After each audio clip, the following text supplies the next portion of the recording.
परतीला नाश्त्याला काय करणार? आज गरम लुसलुशीत पोहे करणार आहेत. बरं ठीक आहे. पोह्यासाठी लागणारे साहित्य आहेत 4 कांदे बारीक चिरले आहेत, मिरच्या 4 बारीक चिरून घेतल्या आहेत. आपल्याला आवडीनुसार ओलं खोबरं, कोथिंबीर आणि कढीपत्ता आणि लिंबू. 2 वाटी पोहे घेतले ते 5 मिनिट आम्ही भिजत घातलेले आहेत. सर्वप्रथम आम्ही गॅस चालू करून कढई तापत ठेवली आहे. शेंगदाणे कढईमध्ये भाजून घ्यायचं. आपल्याला आवडीनुसार शेंगदाणे घ्यावे. गॅसवर कढई तापत ठेवली आहे. त्यामध्ये 2 चमचे तेल घालायचे.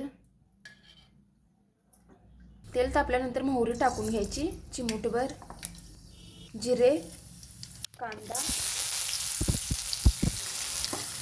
कांदा भाजून घ्यायचा गोल्डन कलर येऊपर्यंत.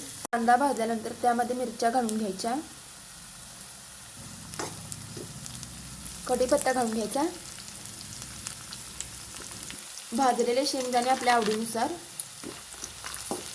हळद, मग त्याला एकत्रित करून घ्यावे.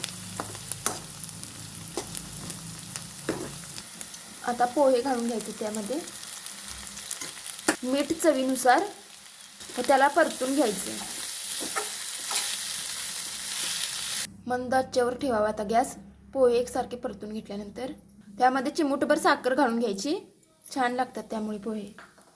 व 2 मिनिट वाफेवर ठेवावे मंद आचेवर. आता गॅस बंद करून आता ते पोहे सर्व करून घेऊया. आता पोह्यामध्ये कोथिंबीर घालायची. पोह्यावर खोबरं घालून घ्यायचं बारीक किसलेलं, व बारीक शेव घालून घ्यायची. अशा प्रकारे पोह्याची रेसिपी तयार आहे. तुम्हाला जर रेसिपी आणि व्हिडिओ आवडल्यास नक्कीच लाईक, शेअर आणि सबस्क्राईब करा.